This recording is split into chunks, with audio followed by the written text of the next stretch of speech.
বিভিন্ন ফাঁকি দিয়ে আইনকে ফাঁকি দিয়ে কর যে পলিসি আছে সেগুলোকে ফাঁকি দিয়ে বাংলাদেশে ই সিগারেট আসছে। এটা নতুন একটা এপিডেমিক, নতুন একটা মহামারী হবে বাংলাদেশের জন্য। আমরা যদি এখনই ই সিগারেট নিষিদ্ধ করতে না পারি, এটা কিন্তু আগামী 10 বছর পরে 15 বছর পরে নতুন মহামারী হবে।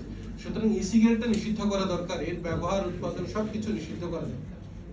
আরেকটি বিষয় হচ্ছে এই ই সিগারেটকে তরুণদেরকে প্রলুব্ধ করার জন্য নানা ধরনের ফ্লেভার ব্যবহার করে। আপনারা ইতিমধ্যে প্রবন্ধী দেখেছেন 16,000-এর মতো ফ্লেভার ব্যবহার করে। এই ফ্লেভারগুলো এবং অ্যাট্রাকটিভ ডিজাইন ব্যবহার করে, পেন ড্রাইভ, ফ্ল্যাশ ড্রাইভ, পেইন, এই ধরনের নানা রকমের আকর্ষণীয় ডিজাইন ই সিগারেটটাকে বাজারে এনেছে এবং এইগুলো আসলে তরুণদেরকে প্রলুব্ধ করার জন্য এবং তরুণ অল্প বয়সীরা যাতে বাবা মাকে ফাঁকি দিতে পারে সেই জন্য এই ধরনের এই টেকনোলজিক্যাল অ্যাডভান্সমেন্ট আসলে নেশাগ্রস্ত করার জন্য।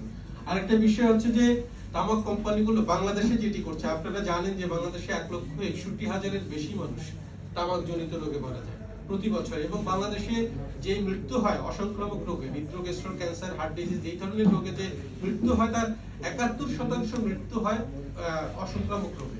এবং এর একটা বড় কারণ হচ্ছে এই তামাকের ব্যবহার, ধূমপান, পরোক্ষ ধূমপান। এবং আমাদের একজন অধ্যাপক ডক্টর অনুব্রত চৌধুরী ওরাল বিষয়ে, দন্ত বিষয়ে তিনি একজন লিজেন্ডারি ফিগার।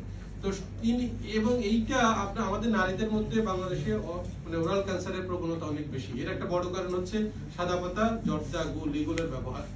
আমরা যদি বাংলাদেশে যে অকাল মৃত্যু আছে 1,61,000 এবং আরো অনেক 12 লক্ষাধিক মানুষ যে আরো অসংক্রামক রোগে আক্রান্ত হয় শুধুমাত্র তামাক জনিত, এগুলো যদি আমরা কমিয়ে নিয়ে আসতে চাই, আমাদেরকে তামাক নিয়ন্ত্রণ আইন বর্তমানে যেটি আছে এটি সংশোধন করতে হবে, ই সিগারেট সম্পূর্ণ নিষিদ্ধ করতে হবে, আমাদের পাবলিক প্লেসগুলোকে সম্পূর্ণ ধূমপান মুক্ত করতে হবে এবং আমাদের লাইসেন্সবিহীন বিক্রিটা নিষিদ্ধ করতে হবে।